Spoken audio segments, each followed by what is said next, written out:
Welcome to the 2021 State Energy Conference in North Carolina. You are listening to the breakout session on cybersecurity for operational technology and smart buildings, which is part of the commercial and industrial track. My name is Jack Connell. I'll be the moderator for today. And let me introduce the speakers we've got in today's session. Before I do that, let me go ahead and review for you the description of what this session is meant to address. In this session, we'll be talking about cybersecurity for operational technology, or OT, which includes the systems, smart systems, that everyone watching this are involved with in the commercial or industrial facilities world. These systems have become complex, valuable, and essential to our everyday operations. And we hear stories every day about hackers causing problems, major problems. From two top experts in this sector, you'll hear about what can go wrong, how to keep things from going wrong, and the massive shift within the investment community toward innovations in the OT cybersecurity world. So let me introduce today's speakers.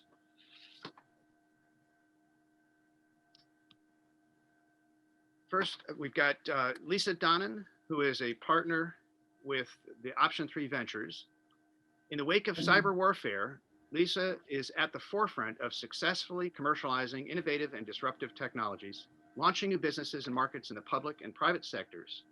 Lisa is a world-class operations executive with over 25 years of expertise in national security and commercial markets.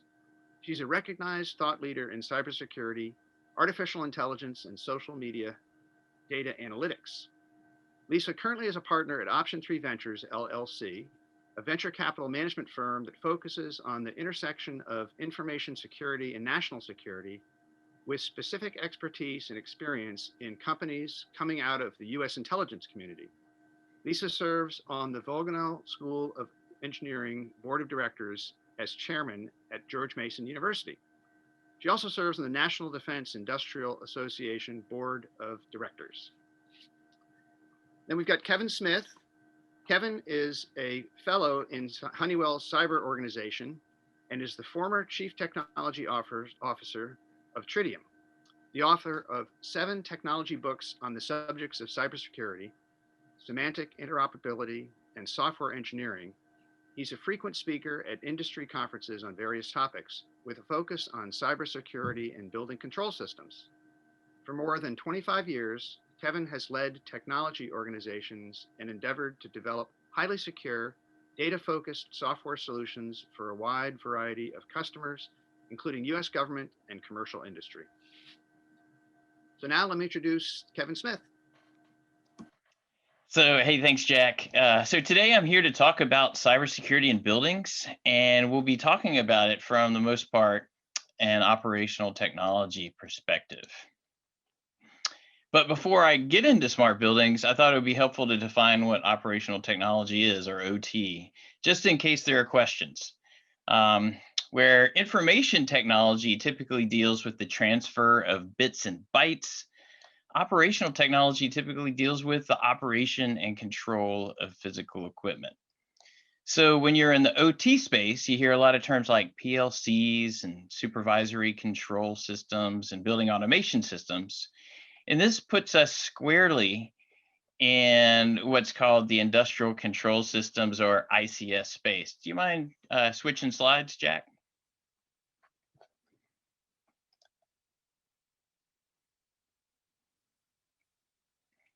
So for these systems, you have hardware and software that allow the automation of all types of equipment. And so that's what we're going to talk about today. And we're going to talk about it specifically for buildings. So let's go to the next slide. So in buildings, we use building automation systems for OT, where we can do things related to energy, cost savings, and more. Things like heating, cooling, water control, and lighting. And we could do things for safety and security, like monitor and control elevators. We can control locks, we can detect presence, and we can count the number of people in the room. But the amazing thing is, right now, you could do so much more. We are living in the reality where your building can detect your presence and allow you to make changes to your environment based on your preferences, or you can have your building's environment automatically change to suit you based on your predefined preferences. We can do things like detect sounds like gunshots. And when sensors pick those up, we can alert the authorities. We're even at a stage where we can connect to devices which can scan a room with thermal imaging, and we can detect if someone has a fever in this time of COVID. And this is great. You now have more devices, more systems, and newer technologies that you have traditionally not connected to buildings before, and this allows a lot of innovation. So when you're using modern, secure building automation systems and you're actively managing them, you're really only limited by your imagination. You can do a lot of great things for your tenants, for your customers, for the people who occupy your building. However, this is a talk on cybersecurity, and because of this, I need to back up a little bit, and I need to help you understand a little history related to control systems that'll make things a little bit clearer as we get into the cyber portion of our talk. Control systems for buildings have been around for quite a while. Think late 1970s, 80s, and 90s. And they began with some very old and some simple protocols with systems and devices connected together. And all of these systems were initially built with the assumption that your building is a physically secured, closed system connected to nothing else. And so a lot of these initial protocols were proprietary based on specific vendor equipment, um, and use specific vendor-based automation systems. And even when some open protocols started coming around in the mid 80s, as BACnet, for example, was started to be developed in the 80s and then was ratified as a standard in the 90s, security was never really considered a factor because it was designed with the assumption that you're operating on a closed, disconnected system in a physically secured building. And so all of these protocols, many old, some proprietary, some open, and almost all completely insecure because they were made with those assumptions, were running within a secured, physically secured building, and they were doing great things, right? Back then, you were really limited in what you could do, control lighting, control HVAC. But organizations did see the value of energy savings and cost savings. Next slide. But one day, as the internet grew, suddenly everyone had the ability to connect these systems onto today's TCP/IP networks, modern networking. And so people did, resulting in, you guessed it, older, insecure protocols running on top of TCP/IP. And we actually still see that today because now there are a lot of IP-enabled edge devices that could be connected straight on the internet. Unfortunately, they're still using some of those older proprietary protocols too. And so you can see where some of the challenges might lie. Because the equipment is typically so expensive, they're not rip and replace. And because updating outdated building automation systems requires planning and cost, many people just leave them there and they run for a really long time. And so these systems run ancient operating systems like Windows 95, or probably an operating system you've never heard of.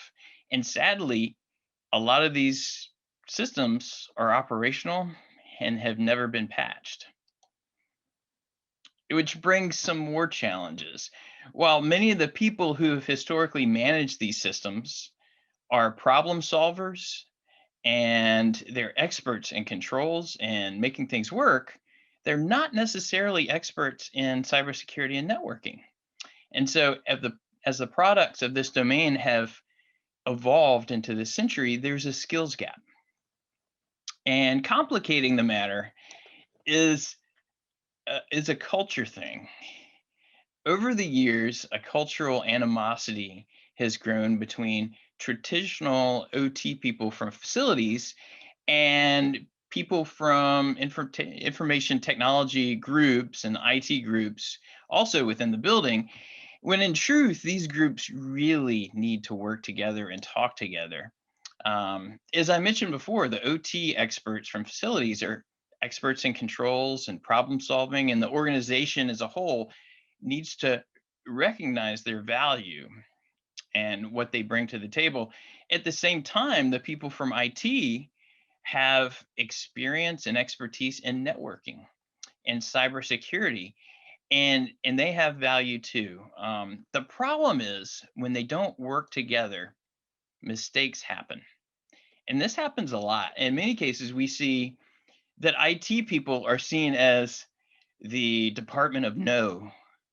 If you ask them about connecting something, they're just going to say no. And so as a result, a lot of people in OT will say, well, I know I'm supposed to ask the IT folks about connecting the system, but it's going to be a hassle. They're just a pain. So I'm just going to do it myself.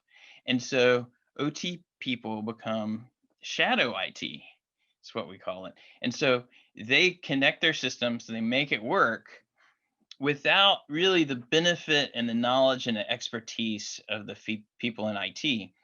And a lot of times this leads to mistakes, just as there might be mistakes if an IT person starts connecting OT systems without the knowledge of controls and the specialized equipment.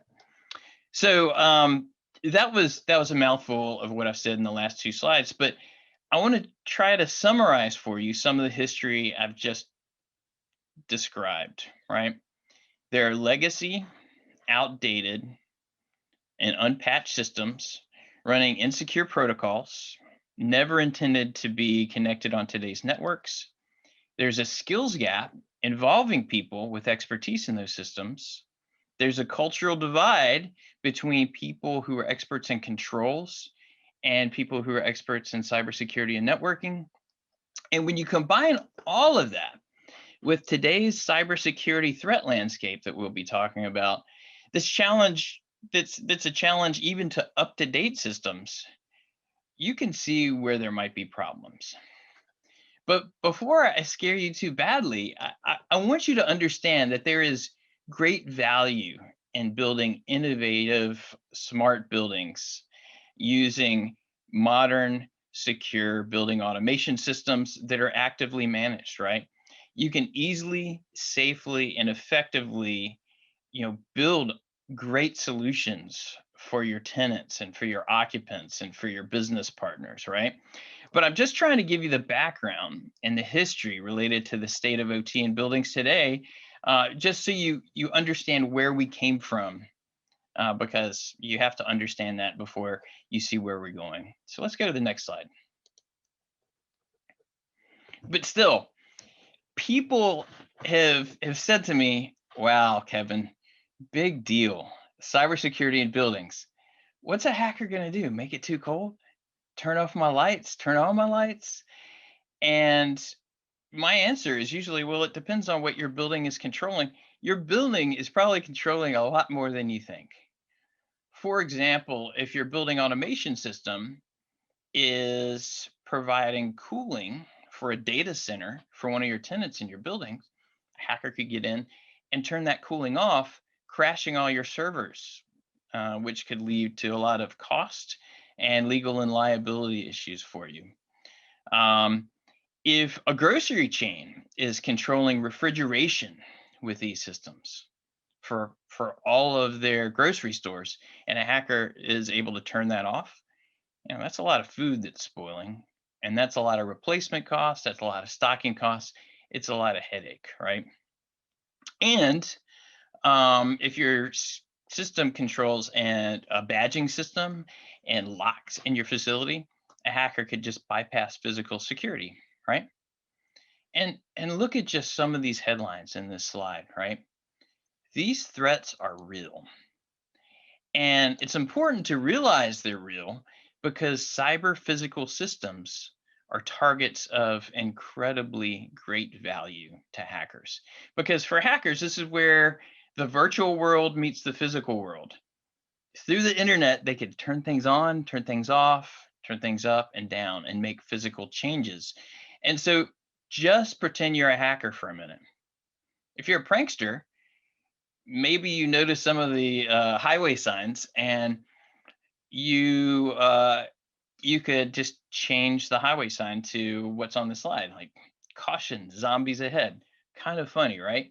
Um, and so there are some hackers that just like to do pranks and do things like that, right? But if you're a criminal and you're trying to make money, certainly you could go after ransomware on someone's hard drive, right? Encrypt their hard drive and then ask for Bitcoin. But with a building, you can turn off their facility, asking for a bigger ransomware payday, right? And if you're a terrorist, you could do something even worse. So, I mean, some of these headlines that we've seen over the past few years have been pretty scary. And I'm sure you're all pretty aware of the Oldsmar water treatment facility hack that happened in Florida the week of the Super Bowl. There, a hacker was able to break into OT system and change sodium hydroxide levels in the drinking water to poisonous levels. Luckily, somebody was on duty, saw what was happening, and then changed it back. But that's a big wake up call for us. And what if somebody hadn't noticed it? And that's what we're dealing with today. Next slide. Unfortunately, we know that the state of cybersecurity in smart buildings is not optimal. We know this because of the history that I shared with you before, but also because of sites like Shodan and Census and Zoomi. These sites that are on the internet index information about connected devices that are exposed on the internet. And not just the IP addresses of the device, but what software is running on that device, what version of the software is running on the device, what ports are open, and what vulnerabilities are associated with the versions of the software running on this device, right? And so it's a real treasure trove for hackers. So if your system is exposed on the internet, a hacker could find it, see if you've patched it, see if you've patched it against known vulnerabilities, and if you haven't, the hacker could try to exploit those vulnerabilities to get into your system. Maybe your system's up to date.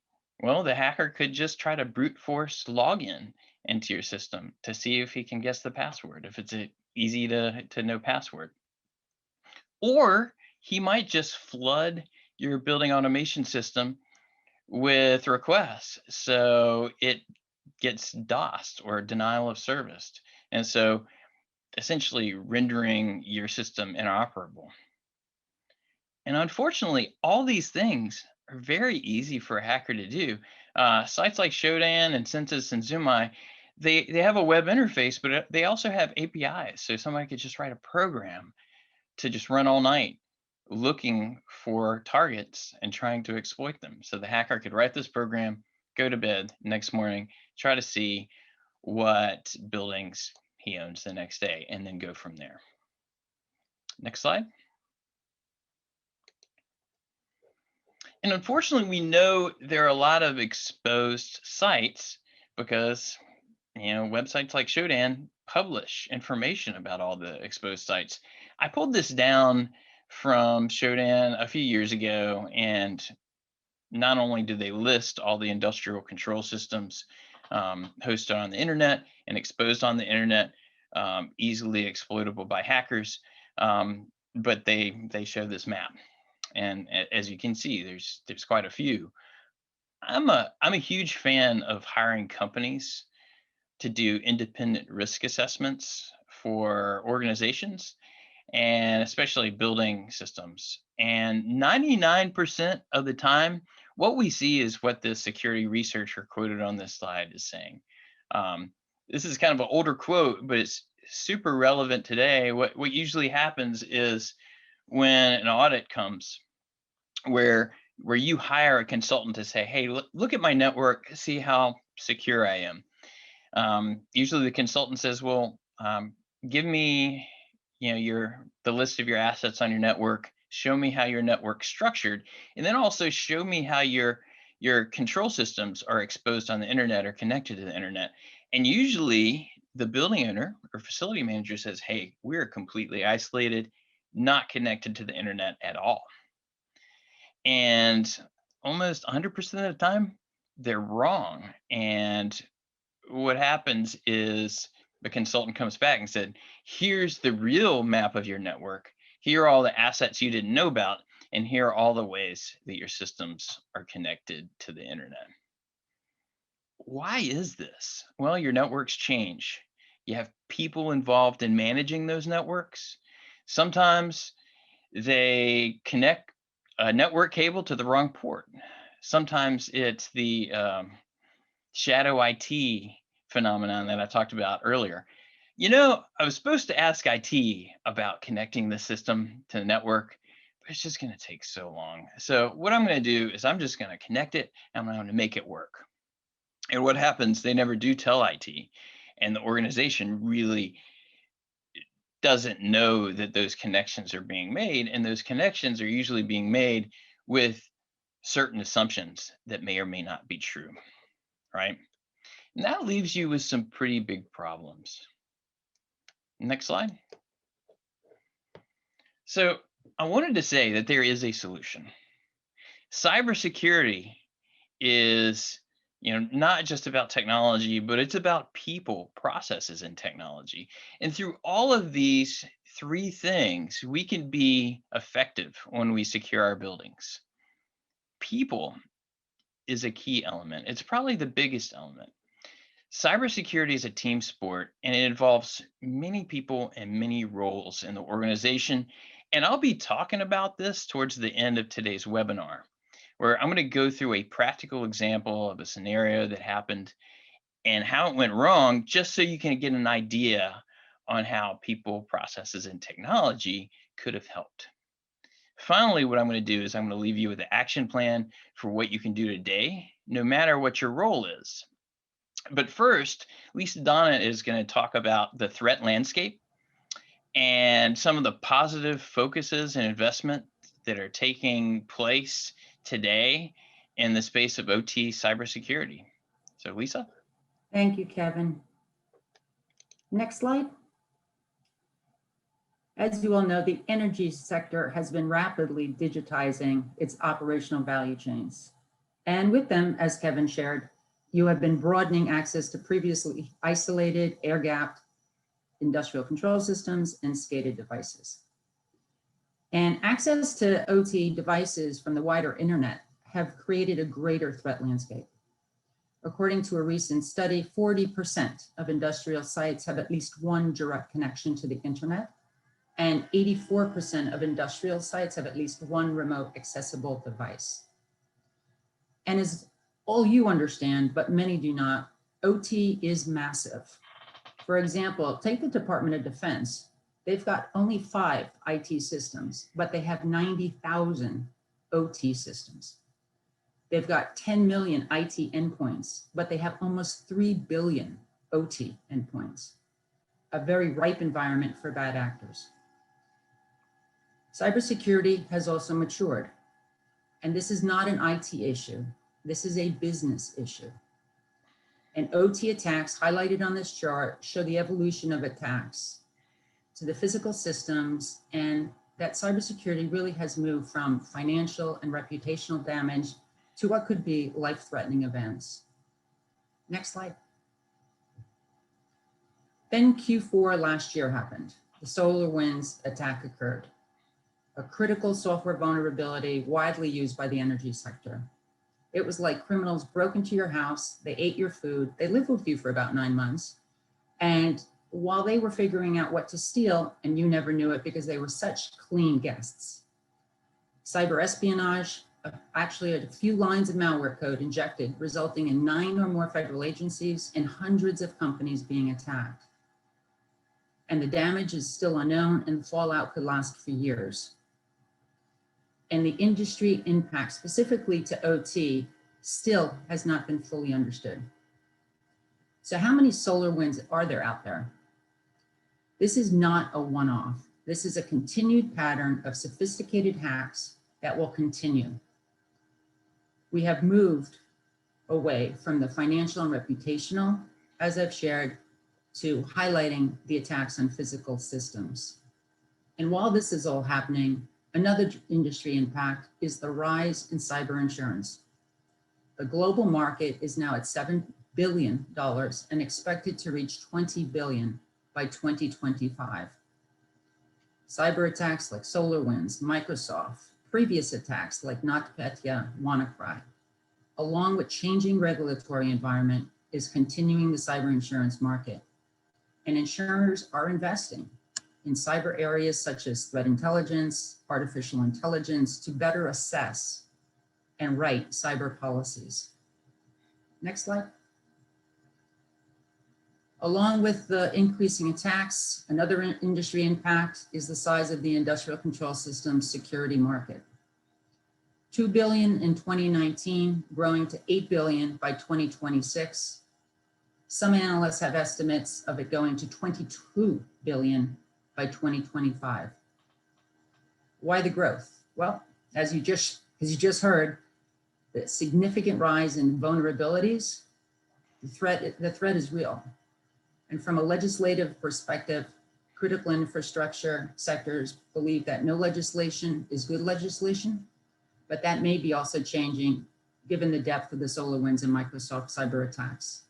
In 2020, there was a Cybersecurity Solarium Commission report, bipartisan, issued to Congress with a whole of layered deterrence call to action that included recommendations and policy. Fast forward a COVID year, and the White House is undertaking a whole of government response to assess and address the impact of these attacks. And currently there are executive orders currently being drafted, which will directly impact critical infrastructure in the energy sector. Next slide. And where there is growth market, there is money. The other industry impact in the growth is private equity and venture capital. Investments in innovation in the operational technology sector. There are roughly 200 operational technology companies ranging from industrial control systems security to operational device security, training, education. 4-year average just from 2018 to this year estimated at 1 billion, the average, and that is growing. These are predominantly US-based companies and early stage. So your sector, as Kevin shared, needs to look at innovative technology and solutions to protect our critical infrastructure. The outcome of these attacks has resulted in the boards and the C-suite of many companies realizing that they must not only invest more in cybersecurity, but they must develop cyber resiliency programs. Thank you. Back to you, Kevin. So what I'm going to do in this part of my talk is focus on actions that you can take. So no matter what your role is in this space, owner, facility manager, system integrator, consultant, network architect, you name it. But first, I'm going to talk about a real life cyber attack that happened and hit the news a few years ago. And it should really get your brain working on how it could have been prevented. So there was a casino in Vegas that was redecorating, and they decided that a giant aquarium would be a great feature.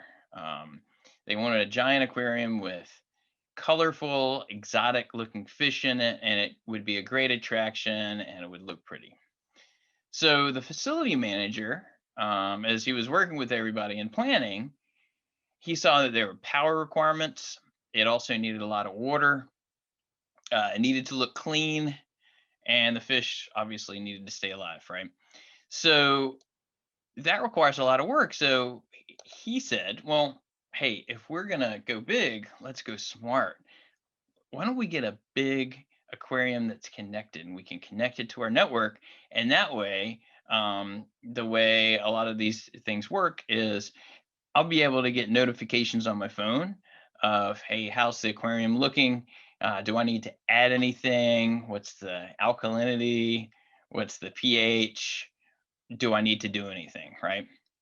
And so they did. And so they bought this gigantic aquarium, connected it to their network, and it worked great. And it was beautiful. I mean, it was a beautiful aquarium. But one day, after a lot of complaints about slow Wi-Fi in the casino, they started looking into why's the Wi-Fi slow, and it turns out the whole network was slow. And they brought in somebody from IT, and the person said, "Man, there's just a lot of traffic on the network. Can't really understand it." And when they looked into it, that giant, smart, beautiful aquarium had malware in it, and it was attacking every single device on the network, on Wi-Fi and connected to the casino's network, including the VIP gamblers database on a server in the casino's network. And unfortunately, the aquarium was successful in breaking into that database and stole a lot of personal sensitive data about the VIP gamblers in that casino. So, looking back, what could they have done? Well, first of all, it's really important for all of you to realize that any device on your network, existing or new, has the potential to be a Trojan horse in your network, just like this aquarium. Um, Certainly existing devices, but definitely new devices. So you have to realize, like, if you're going to connect something to your network, it's important for you to have selection criteria for connecting that device. And so you need to have selection criteria, you need a process for evaluating, and you need people involved to make some of those decisions. And so that's people and process, right? I said cybersecurity is about people, process, and technology. Um, from a technology perspective, the network could have been segregated and isolated so that aquarium and other similar devices that do operational technology could have been separated onto its own network. So if that aquarium actually did have malware in it, it wouldn't be able to go past that segregated network, right? And so that's a great example of technology. You could have also had network monitoring, um, to look to see if any of the devices on the network were acting abnormally, right? Or maybe the aquarium's controls had never been set up correctly. So who connected this aquarium, and how did they set it up? Did the aquarium, was it set up with technology controls? Um, could the installer have done something and set up some security in the actual configuration? Um, Again, this is just to get your mind working. We don't know the details because certainly they didn't release the name of the casino, and they didn't release a lot of the information about the hack. But it should get your mind going on, yeah, how could we prevent this kind of stuff? So let's look further. Let's go to the next slide. There's actually a whole lot that affects the cybersecurity posture of your organization. Your buildings have products, and these products have to be set up with strong security capabilities. And so the product manufacturers really do have that responsibility, right? And those security controls that come with those products have to be securely configured. Like with the aquarium, you need processes for figuring out what systems you're going to buy and what systems you're going to connect.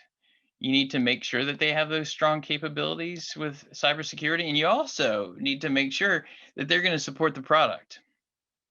Because unfortunately, a lot of product manufacturers, they'll just release product, and if they're found to be vulnerable, they don't have the staff to fix it. And so if you're one of the people stuck with these products, you're stuck with a product with a cybersecurity vulnerability, and you have nothing to do other than to disconnect it or replace it with another one. And that's never a good thing, right? But assuming you do have a product with cybersecurity capabilities, you need people to understand how to configure those systems and configure those devices, especially with building automation systems, right? Not just edge products, but building automation systems sometimes have a lot of complex configurations that your integrators need to understand how to set those up.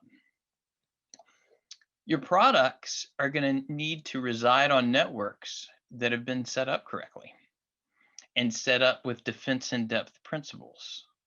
So to do that, you need people with both networking and cybersecurity skills to set up those networks, but to also manage them over time because those networks may change and may need to change. So you really do need staff to focus on that.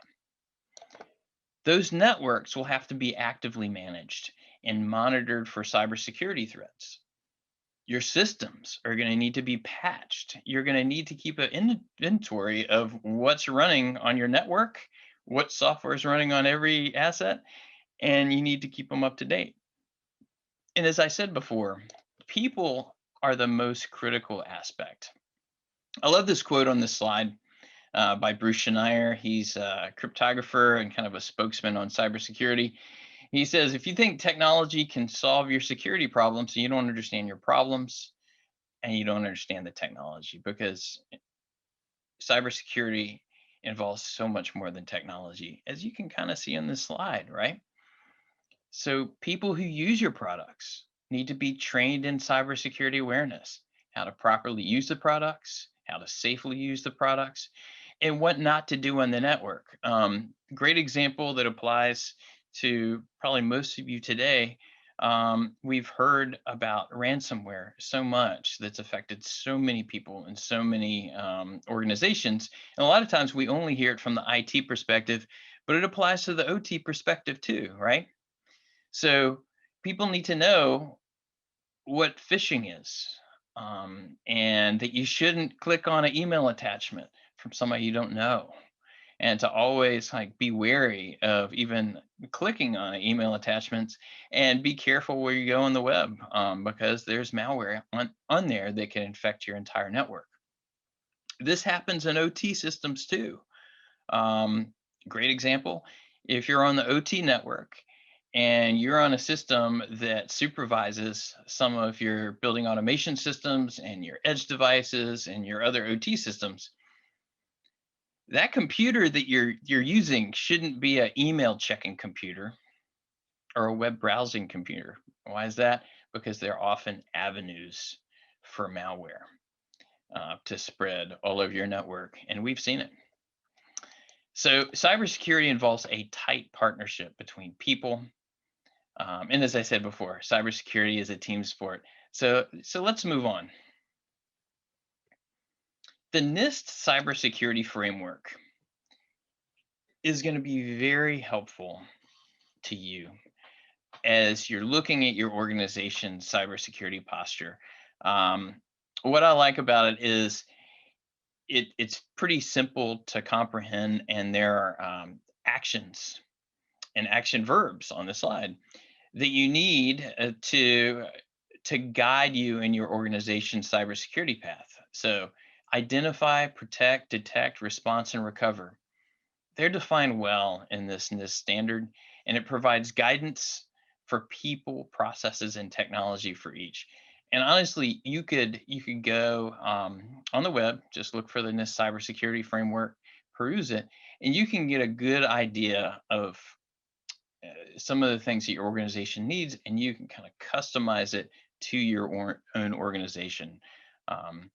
And so what I'm going to do is I'm going to talk about this applied to the roles in building automation systems and OT systems on this next slide. And if you can switch to that. So there are a lot of words on this slide, so I'm going to have to apologize. I quickly put this together because I wanted to kind of map some of the high-level actions for managing cyber threats for buildings based on all of the NIST cybersecurity framework areas. And I wanted to do it based on roles, based on the role that you're in today. And so you'll notice for all of the 5 in the cybersecurity framework, owners listed everywhere. Because ultimately the owner is responsible and will delegate that responsibility to others. Um, One of the biggest roles certainly is the facility manager, right? But the owner may delegate, all to the facility manager or some, and then the facility manager is going to delegate even further. As I was building out these roles, I realized that one role would be missing in this slide because I realized that maybe the audience of this panel isn't in the product manufacturer space like I am. So uh, I work for Honeywell and Tritium. We're a product manufacturer, and we have a pretty important role in the space too. I realize that we have the responsibility to build strong cybersecurity controls into our products. And we also have a responsibility to support our products and to update it and to patch it and to release patches when we find security vulnerabilities. So what we do is we focus on building those strong cybersecurity controls, and we lean on standards like ISA 62443 to make sure that we are adhering to the highest standards for industrial control systems, right? But we're also continuing to test and pen test and look into how we can improve the security posture of our product. And we release patches and we release updates of our software. And it's important for you all to know that because it could be that not all product manufacturers do that. And so, unfortunately, what this means is that you will have to do that due diligence and kind of understanding the cybersecurity really awareness of the product manufacturers, but also what they're building into their product and how they're supporting it. Just like the people who bought the aquarium needed to look into that before they bought the aquarium, right? So with all that being said, now I'm going to kind of focus on really the 5 NIST cybersecurity framework actions and those roles like owner and facility manager to kind of give you an idea of where you might fit and what you might be able to do. So first, identify, know what you have. This job is typically for the facility manager. Knowing what you have on your networks is actually a pretty hard job. It's not just identifying every asset on your network, but it's also what software is running on every asset, what version of software is running on every asset, what ports are open. All those things that I said, sites like Shodan index about connected products. It's important that you need to know that. So when then there's a security update, you realize what assets haven't been patched. Now, knowing what you have it's actually a pretty hard job. I was thinking about it for this presentation today. Um, I've got kids. We have a network at home. If you were to ask me how many connected things I have on my network, I might not be able to tell you. And if you ask me what versions of software are running on those devices on the network, it would be even harder because we have phones, we have smart TVs, we have various contraptions that our kids bring onto the network. And so if it's hard for me and I have 3 kids, imagine the complexity of running a large building with a lot of employees, with a lot of devices, some that might be connected to the network that you may not know about, right? And so what's important is that you do a periodic inventory of everything you have and what's running on them, right? And I say periodic because your network changes over time.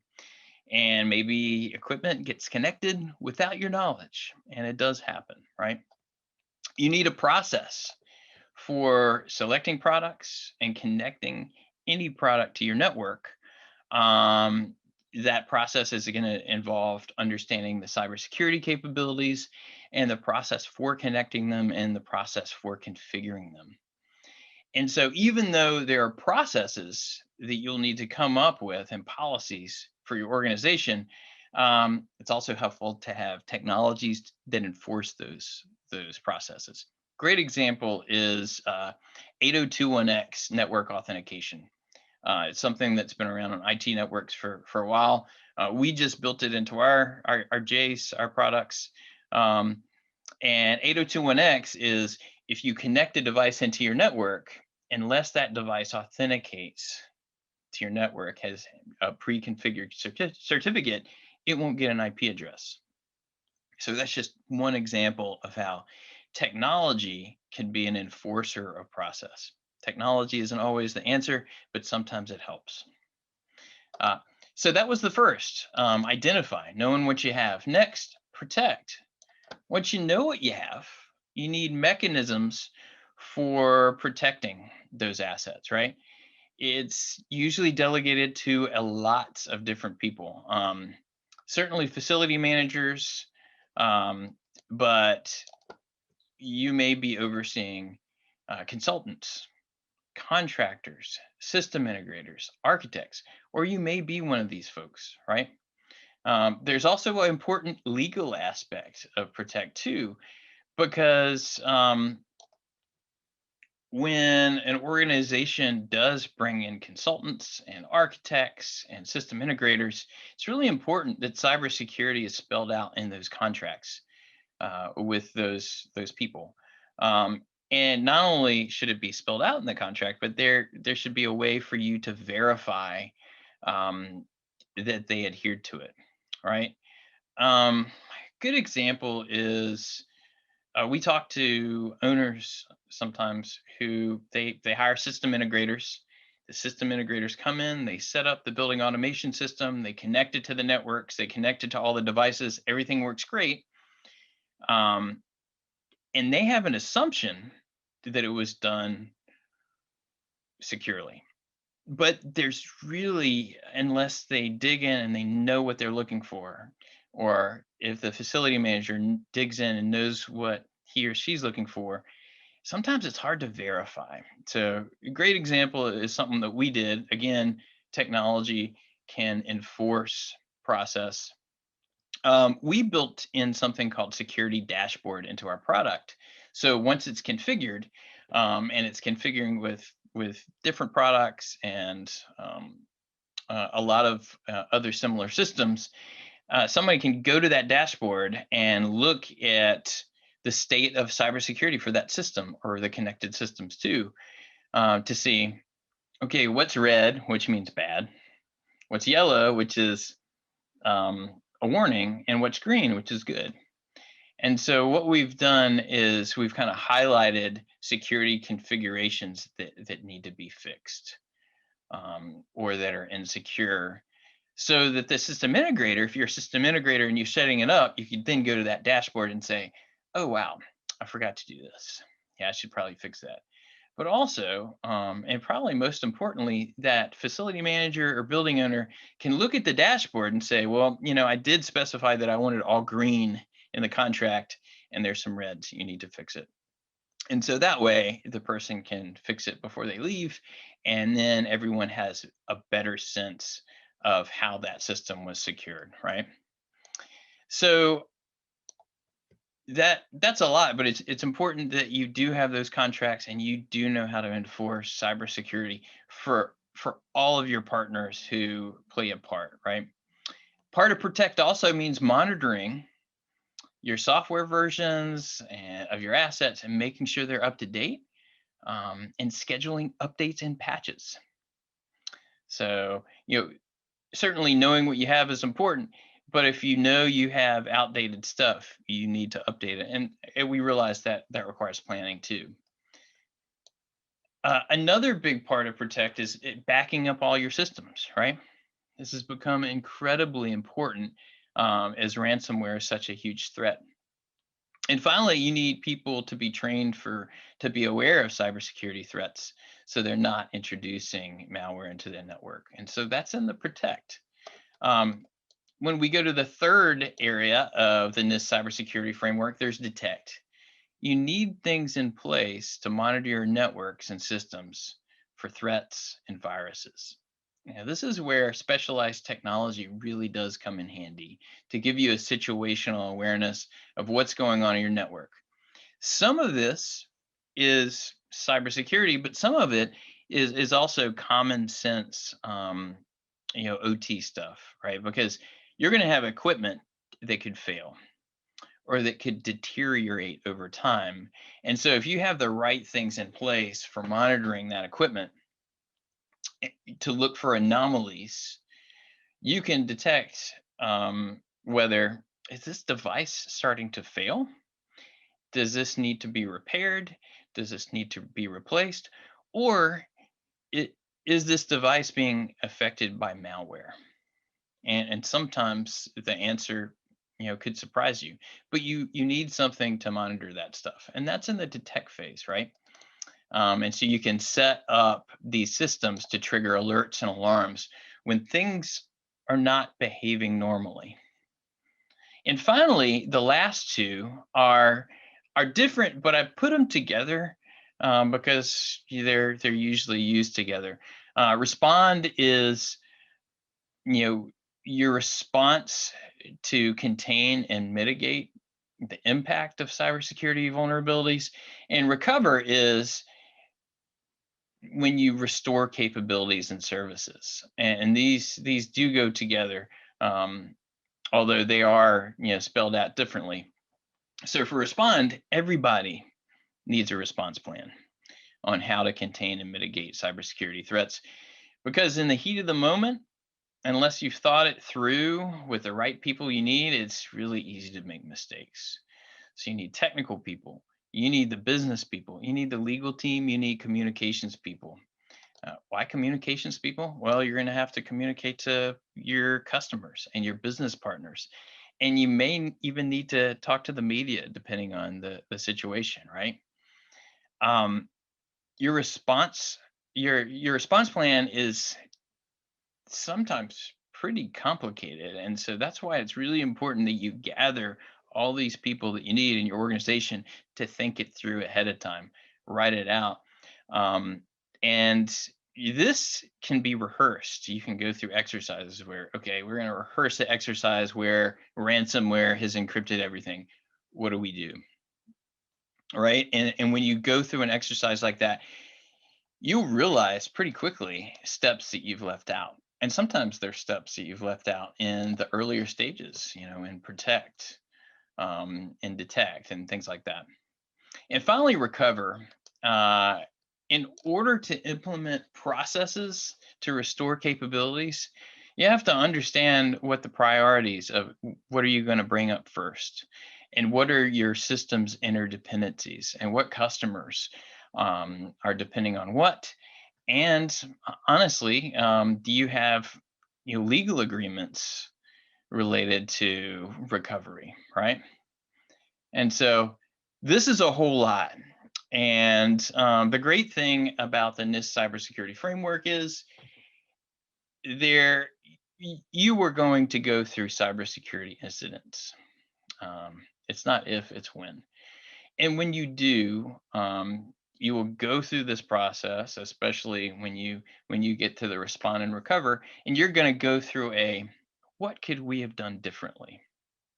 And when you do that, you're going to realize that there's certain areas of the cybersecurity framework that you haven't addressed, and you can put things in place so you can address them, so you can fill those gaps. So next slide.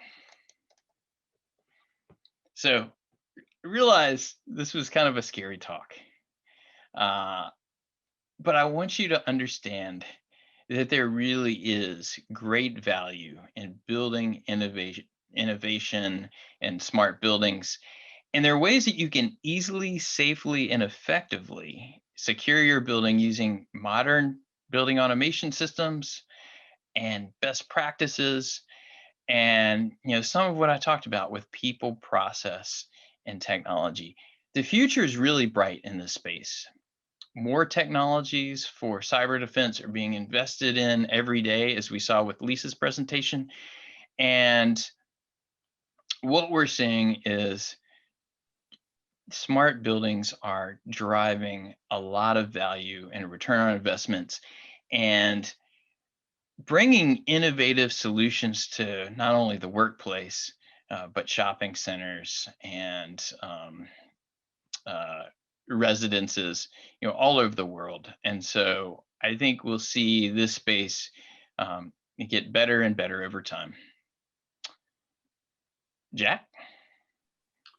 All right, thank you.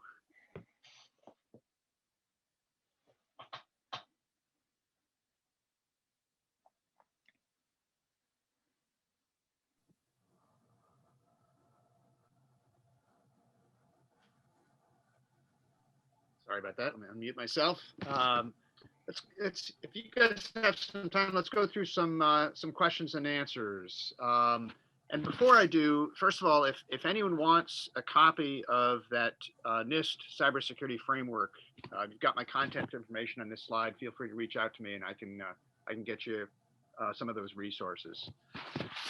So, first question: we all hear about updates and strong passwords and phishing scams and avoiding that by not clicking and all that stuff. What techniques do both of you see?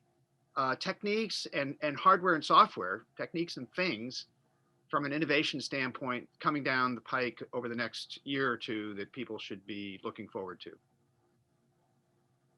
Maybe Lisa, you want to start off with that? You're tied into the innovation world. Yeah, I see a couple of things, but one that I think is very promising, in particular for OT, right, is the evolution of software-defined networking, right? So this whole move to network architecture, which is programmable, much more cloud-like than traditional networking, being able to secure and start to harden the ability to provide configuration management, monitoring, transparency. So I think that would be a great area as well. Kevin, what do you think of that? Have you seen that in the smart buildings? Yeah, so far, it seems like the most effective strategy, because I haven't seen, a ton of technologies in this area for auto detecting, other than if there are known variants, if you have, good antivirus and up-to-date antivirus running on your network, you can detect known things.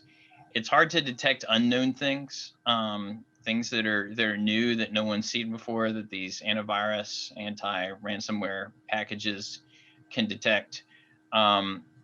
It really does seem like the human element, the brain, is a best deterrent for these things. So it's really important for people to kind of be aware that there are those threats out there, and to read emails carefully.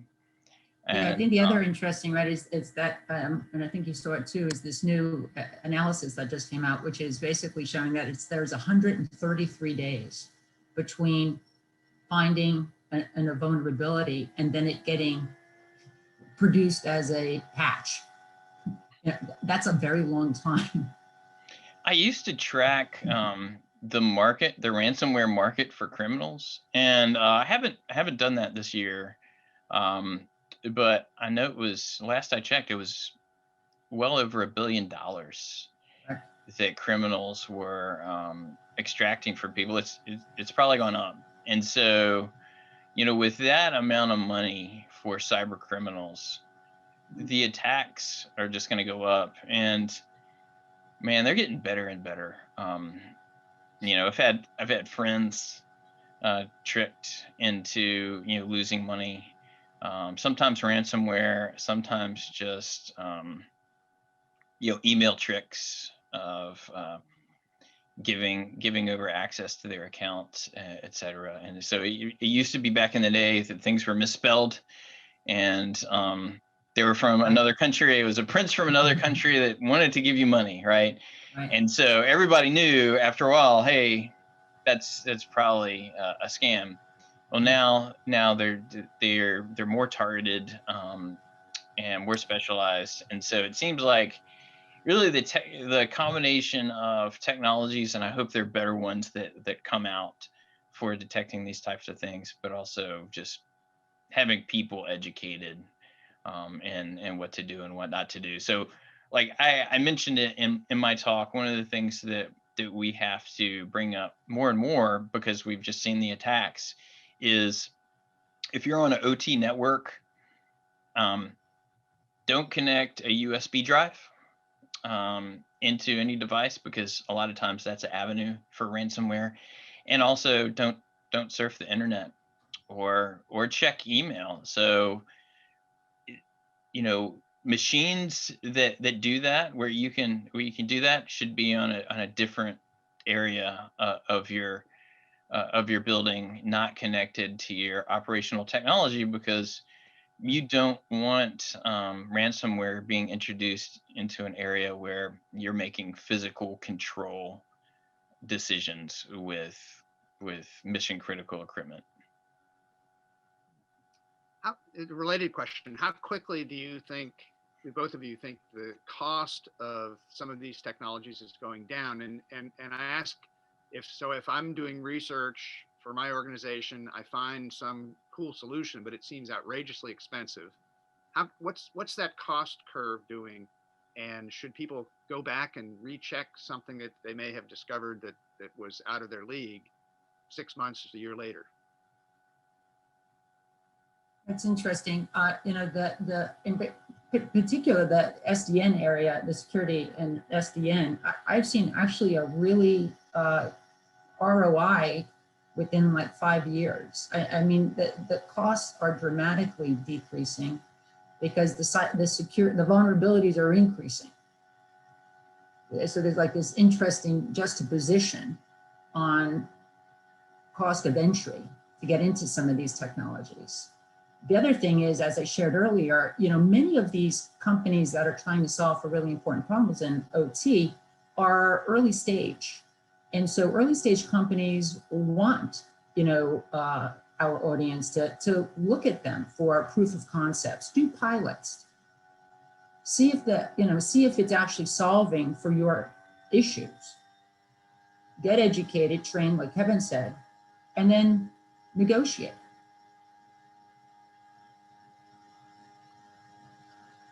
Kevin, what do you see in terms of the development cost, or not the development cost, but the cost on the market of some of these devices, or even consulting? Yeah, it's funny. There, I think a lot of people have balked at some of the costs. But those same people years later, when their organization is hit by a cyber attack and they look at the cost of response and recovery of their systems, they typically will tell me that, wow, I wish I had chosen differently. It turned out not to be expensive after all, when compared to the expense of what we had. I've talked to people who've lost 3 months. It took them 3 months to get their OT system back after it was just annihilated by malware. And yeah, it's unfortunate. And some people learn it the hard way. I remember, every once in a while I think the Pwnymon Institute does the average cost for a data breach every year. Yep. And it's actually just an average cost for any data breach. And that's certainly just a data breach. It's not really introducing, it's not really including a lot of the cyber attack and malware stuff into its findings, but it's really significant. The average costs are in the millions. Yeah. And I think it goes back to your chart on the NIST framework, right? Which is firms, governments, need to have cyber resiliency programs. And so you need to identify what can't fail. And then that's got to be the priority, and those priorities need to be protected, and whether they're insured, but that the programs and the solutions that one is, going to purchase or have purchased really need to go to mapping to the resiliency. Because, earlier to your point, it's not a matter of if, it's a matter of when. And so if you don't have best practices in a resiliency program, you're going to be breached. You guys have recommendations on where attendees could go for resources on this, on protection, or a somewhat related resource need would be what we just talked about, the costs of not doing something, and what kind of cost number would factor into the ROI. So what resources or search keywords, or how can people find that when they're searching off of their OT network, of course? But where can people go?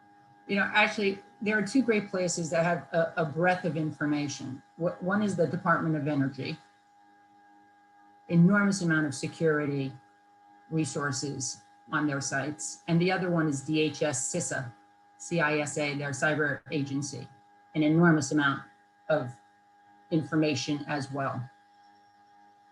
And that's what I was going to mention. CISA has a kind of a subsection for industrial control systems. Yep. And there are a lot of best practices, links, and also papers that they've had over time. Some things like, and I wasn't able to touch on it very much for today's presentation, but just how to structure your networks and with defense in depth strategies, and to separate your control networks into zones, and things that are really critical for people who own and manage these systems to understand. But I find that these papers are really great and provide you with kind of an idea for a blueprint for your organization. There's often even more associated with those pages, and so I would check them off. And another great reason to go to CISA is they publish advisories and alerts on products that may be in your buildings.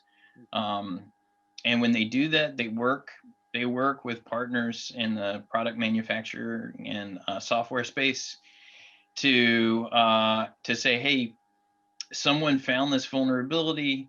Can you look into this vulnerability? And we work with them to when a vulnerability is found, we patch it. Then we send a release to our customers so that our customers know about it, so they can update their systems. And then later, CISA will publish an advisory saying, hey, this company has identified a vulnerability. This is where you can go get the update. This is where you can get the patches. And hopefully by now you've already patched it, because the patches have been around for a while. And so it's a great service that they provide all partners in this industry, and they consider really this industry mission critical and critical infrastructure, and that's why they dedicate so much time to it.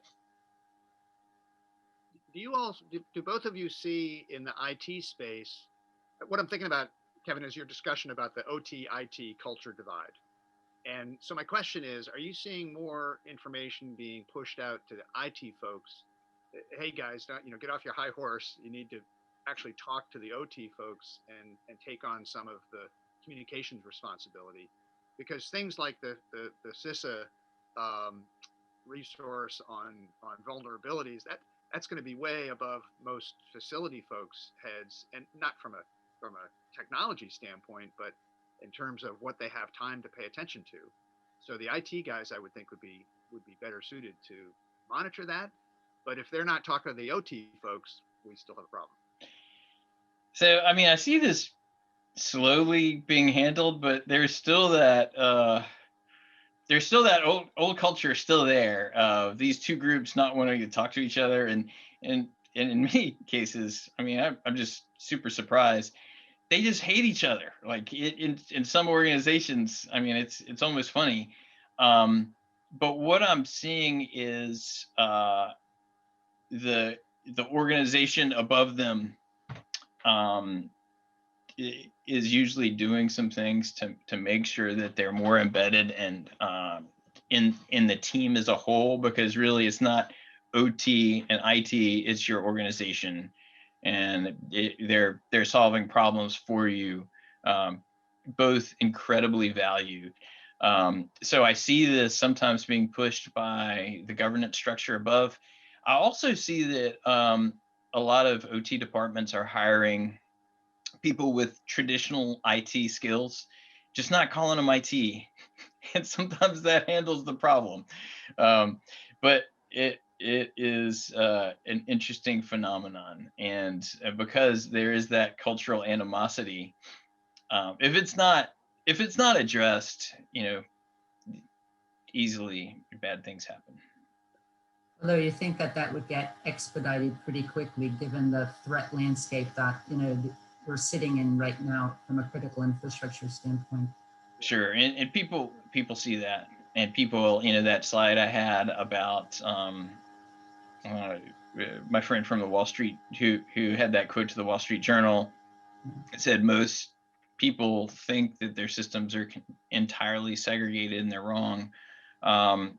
People are seeing that over and over and again, and for that reason, a lot of CIOs and organizational leaders like that are kind of forcing the issues, and sometimes they're forcing the issue with money and the way that they're structuring the organization. I've seen some cases where OT is a subset of IT. And sometimes I see where the teams are kind of mixed together. So it's no longer OT and IT, it's just the team. And some have traditional IT skills, some have OT skills, and they just work together. And see both of those models working pretty well. It's interesting because it used to be IT, OT, right? And then this thing called security, right? And I would say that, whether you're in IT or OT, you need to be a security person. That's true. I did say there used to be this, that's the CISO's job. And the reality is, to your earlier slide, this is team sport. And the human element is still the number one instigator many times in these beginnings of these attacks. It is. The human element is one of the things that we have to solve. Technology is really easy compared to that human element. But I did say that sometimes the IT department is seen as the department of no. A lot of times it's the security department too. And so I think hopefully organizations and effective organizations realize how important everyone's role is. And I think that's it is very apparent when you see just disastrous cyber attacks, and you realize it was a gap in people working together. Those problems are starting to resolve themselves. Unfortunately, sometimes it takes a pretty awful event for people to realize it. So on insurance, this is related because that would get people's attention very quickly. It sounds like we're seeing more and more cybersecurity insurance policies being taken out. And if that's the case, are you seeing any exclusion clauses in these policies around, I'll call it stupid stuff?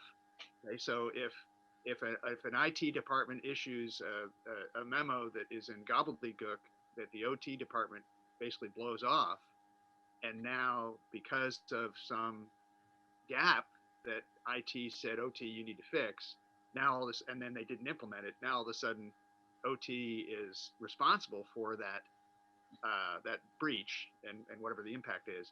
Are you seeing any exclusion clauses in insurance policies that would basically put the facility manager or whoever in OT is responsible on the hook, that because of this exclusion? Well, insurers will mandate that you show them your cybersecurity practices first off, right? And so you're going to have to pass that litmus test before any policy is even issued. It's going to be reviewed every 12 months. And so for those organizations that are going to get a policy written, cybersecurity kind of by de facto is an important, ethos in the organization. And you're going to have to show that, you've got a practice around passwords, that you've got a practice around, what elements of cybersecurity are using antivirus, and what up the entire stack. Then the other thing is realizing that insurers are not going to pay out on financial loss, due to intellectual property or reputational damage. So there's not one size fits all. It depends on the size of the organization, depends on the size of the revenue streams that they have, what cybersecurity practice they have. The insurers will mandate a, kind of entry of what you must do. And then depending on what you're trying to insure, you may have to add additional levels of security to get the level of premium that you want. So it could be, Jack. It just depends on the insurer and the premium that you're signing up for. Yeah, I think we're in the infant stages of cyber insurance. It's relatively new compared to the other insurance industries, right? And so I think we're seeing those companies really trying to figure it out. Yeah, the other thing is they don't understand nation state attacks. Like they don't know how to deal with the SolarWinds of the Microsofts. We saw that earlier with the NotPetya. They actually insurers called it actually an act of war. So they didn't have to pay out because it was such severe. And really, I mean, how do you predict, measure, when those type of attacks are going to happen and what the damage is going to be? Very different, to spell out. Although I do think, even though it's new, with $7 billion already being spent on it, moving to 20 billion, insurers are going to look for cyber risk postures as they're writing these premiums. And Kevin, it sounds like the cybersecurity dashboard that you talked about that's embedded with your products, and I assume others can develop a similar dashboard regardless of the platform they're on. What sorts of things are in that dashboard, and the organization should be constantly measuring that they can measure? So yeah, first so we have the JACE, that embedded control engine that's connected. And at first, when we developed this dashboard, we looked at, we should alert people when, for example, they're using a self-signed certificate, or when they've turned off TLS and are using unencrypted protocols, which are not there by default, but some people do turn them off for some reason. So we want people to be alerted for that kind of thing. As we looked at all the configurations of Niagara for a JACE, we realized, wow, there are a lot of configuration items that have an impact on security. And so we thought, well, why don't we give like just a dashboard with all these items to kind of show the security posture just for that JACE. And we did that, and then we realized that our supervisory systems, which oversee a lot of Niagara systems within an organization, so some organizations will have 200 JACEs. We said, well, we should then do it from a higher level enterprise perspective to say, hey, here's the big picture of your organization. You have 200 JACEs, and on a 100-point A+ score, your average score is 60. And if you look at all of these specific JACEs, you can see what their score is and you can kind of drill down. And I was really excited about that, just because sometimes I would talk to owners and I'd say, do you happen to know the state of security? No idea. Joe set it up.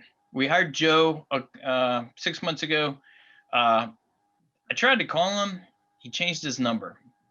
He even has my password, that kind of stuff. And so you have situations where, and it's usually not 6 months ago, sometimes it was 6 years ago, where people are saying, well, man, I don't even know what's on my network. All I know is everything's working, but I don't know the state of cybersecurity, of how my systems are configured, which is a problem.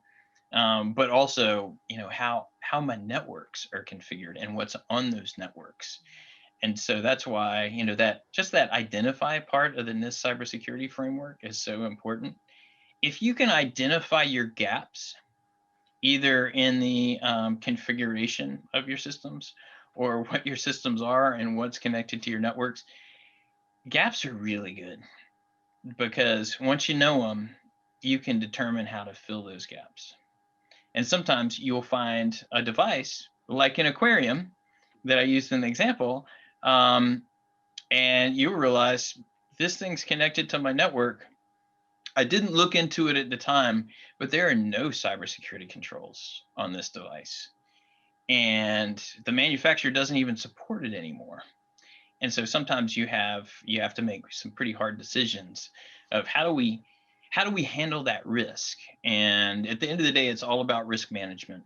So sometimes great example might be, well, have no idea what the state of cybersecurity that is. The manufacturer doesn't support it anymore. We're going to take it off the network. Other people will say, we're going to put it on its own network, not connected to anything else. And we'll make this specialized connection so that we can get alerts from it. But we don't have confidence in the cybersecurity of this particular product, and therefore we're going to handle the risk that way. Of course, that's a tough situation to be in when you do have a product that's completely insecure connected to your network. And so a lot of people would say, you know what, it's better to just buy another aquarium. As pretty as that aquarium is. Good. All right. Well, I think we'll call it there. And let me bring up the this discussion slide again. But if anybody has questions, feel free to contact me, and I can either answer them or distribute them. And want to again thank Kevin and Lisa. A lot of great information, a lot of great suggestions on what people can do to both understand what they've got and, more importantly, make sure they've got the protections in place. So again, thank you both, and it's been a great conference. Thank you, and thanks for your participation.